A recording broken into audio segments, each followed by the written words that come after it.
Sri, tell me something. Like you said, explained right in the beginning that look, these MOUs have been signed, whether they come to fruition or not. Not that we are being, naysayers, but we'll have to wait. But are they connected with the perception of an opportunity of employment? Because Revanth Reddy has spoken at length about how these things will lead to employment. Weigh in on that, Sri. I mean, will it matter really? Is there a calculation that if the MOU happens, then they'll be able to create so many lakhs of jobs? Oh, of course. I mean, that's the whole premise why we need investment to take place in industry, even if it's services industry and not manufacturing. Because ultimately it leads to not just direct job creation, but also indirect job creation, because an entire ecosystem springs up around any factory or any industry that comes up in any area. So there is a multiplier effect that comes in from investment. But I just want to go back to a point that you talked about, how Telangana now seems very conducive for investment. So we must not forget, Sudha, that this actually predates even the formation of Telangana. A man called Chandrababu Naidu actually turned Hyderabad into Cyberabad. Yes, right? Of course. So that was a shift that he brought about, and he became the CEO of Cyberabad, not just the CM. So I think, there's a lot of effort and a lot of work that has gone in over the decades. And I would like to repeat that Mr. Revanth Reddy has a great state, great momentum behind him, and he should do everything to capitalize on it, and not just bring Adani, but also bring in other groups that are willing to invest in the state, and make sure that there's enough employment, and the taxes which he now needs to pay off for these guarantees, those taxes are created in the first place. Great. Bhanuchandra, tell me something. We all hear about robust economic zones, kind of average economic zones. Telangana once again seems to be topping when it comes to robust economic zones. Do you think that is also one of the reasons for the overall impression, or rather the truth of attracting investments, Bhanu? See, actually, there's a great competition going on, not just between cities in India, especially say Chennai, Bangalore, Hyderabad, Mumbai, Gurgaon, NCR region, but also like all over the world.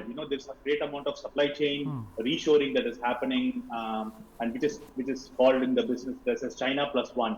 There are factories that want to move out of China and like set up their relocate their factories elsewhere. So we have international competition as well in Vietnam for certain products, in Bangladesh, Sri Lanka, even Europe. So I think there is a great amount of competition, and every state wants to capitalize on this. You recently saw this in the investor meet in Tamil Nadu, where many MOUs were signed. In fact, if you read the news on various state capitals courting Elon Musk to set up a Tesla factory here, you would see that all these bureaucracies of these progressive states are aligned towards bringing capital. So I think this is a very good feature.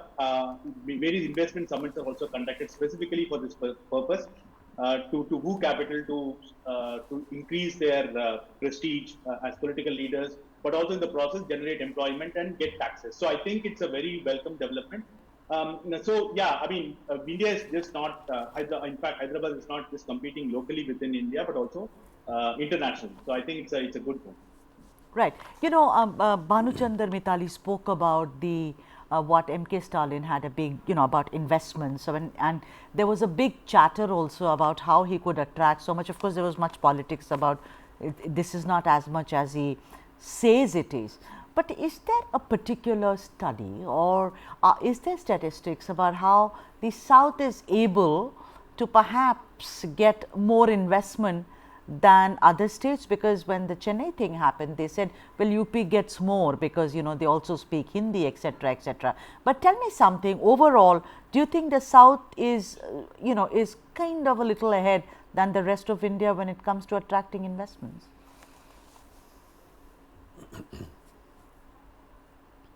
Mitali?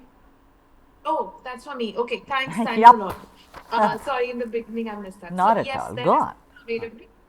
There is data available. So the data is actually published on an annual basis by the Department for Promotion of Industrial, Industries and Investments, DPIIT. And in the data, it is very evident when we look at the data starting in 2002. Actually, they started publishing these statistics, which is available, on an annual basis. it's very clear that the southern states are much ahead. And there is a reason for that. There's a logic for that. There are certain sectors for which, more and more investment keeps coming into the country.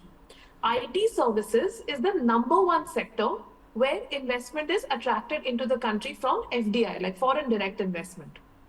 And if most of the IT centers, data centers, etc., are being established in the southern states, then of course we are going to start seeing more and more investment coming to the southern states. The second most important sector for investment is financial services. Now, this is where centers like Gujarat and Maharashtra are ahead, because in financial services these two states are getting most of the investment. So I would say that at this point in time, between Tamil Nadu, Karnataka, Andhra, Telangana, these are the four states which get the maximum investment, and then the second spot goes to the western states, which is Maharashtra and Gujarat.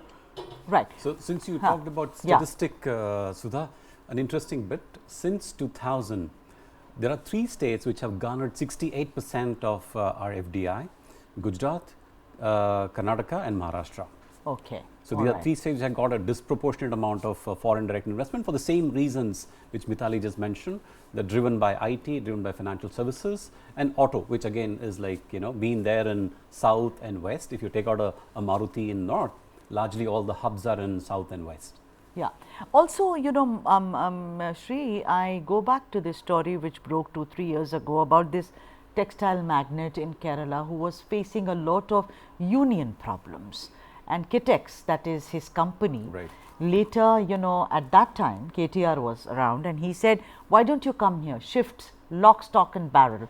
So, there was of course talk about how do you do a physical shift, and also the textile industry requires a lot of water, you see, because for several things. But KTR made it happen in almost a month's time.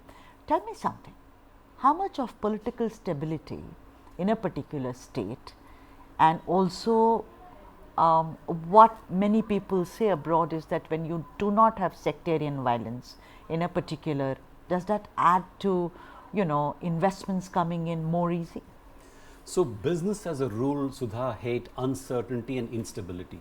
So, the instability could be in terms of government, its policy making, its bureaucracy, or uncertainty in terms of rules, regulations, workforce. Because when you are when you're a business, you're making a long-term plan. When you're investing 1,000 crore, 2,000 crore, 5,000 crore, you're obviously looking 10, 15, 20, 50 years ahead.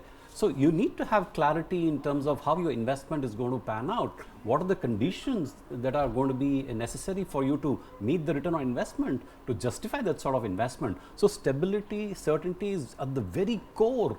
That's what gives investors confidence to put money where their mouth is. So, I think that's a sine qua non, if you ask me, for investment to be made in any state. And unfortunately, Kerala is a state which has invented the word no kukuli. A bizarre concept where even if you're not employing a labor, if you bring in labor from another part of the country, the labor which is there in Kerala will stand around, just watch the others do work and demand a fee. So, this is extortion. So, this is no kukuli is a bizarre concept. I don't know. So, the government needs to be business friendly. It needs to understand what it actually is needed to make businesses viable and profitable, and stand by these businesses once you have brought them in. You have to create the environment for them to succeed. You can't bring them in and let them fail. Right. So that's the commitment which governments need to give. And people like KTR, even our Prime Minister Narendra Modi, as a former Chief Minister of Gujarat, this whole competition of states, he started with Vibrant Gujarat. Let's not forget that. Yes, absolutely. It So was this some whole spirit. Yeah. Yes. And he got Tata Motors when Nano factory was kicked out of West Bengal. True. Right. So you need to be aggressive. You need, as a chief minister, you have to roll out the red carpet. China has done that. Every other country. One of your panelists mentioned that we are not competing just against other Indian states, but we are competing with the rest of the world. Let's not forget that. People have the choice to go manufacture elsewhere. If they come to you, you should consider yourself lucky and make sure they have the right environment to succeed, so that others also come. Wonderful. Bhanu, tell me something, considering these are just MOUs, a lot of people may wonder that, what are the chances of all of them or some of them, or maybe a tiny sliver of them coming to fruition? I mean, what does that hinge upon? See, I think it shows intent from both parties. That's the memorandum of understanding. So I think they will work on the details. Yeah, I mean, nothing is assured yet, but I think we should appreciate that this is the first step of a whole series of steps before the investment happens and all the good things that follow also happens. One other point I want to add to what Mr. Sri was saying is that apart from instability and uncertainty, businesses also dislike bad infrastructure and fiscal instability as well. So I think many of the revenues might actually come into picture sooner than later when it reflects in poor infrastructure. Yeah, which is very strange, no, Mitali. I'm going to give you the last question is that if you need a robust infrastructure, look at, I mean, Sri mentioned Karnataka, but then Bangalore is in a shambles. I mean, every time. So, I mean, don't you think that there is a bit of a dichotomy there, Mitali? Because everyone, Mohandas Pai, with whom I have had several, he said it's unlivable.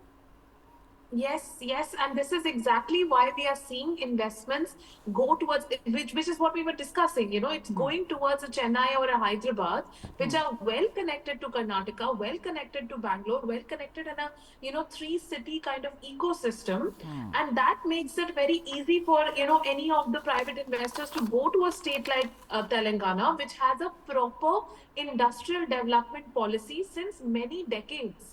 And they have many industrial parks which have been set up on public private partnership mode, which is very innovative, right? Even Gujarat has many of the PPP parks, and so does Andhra Pradesh, and so does Telangana.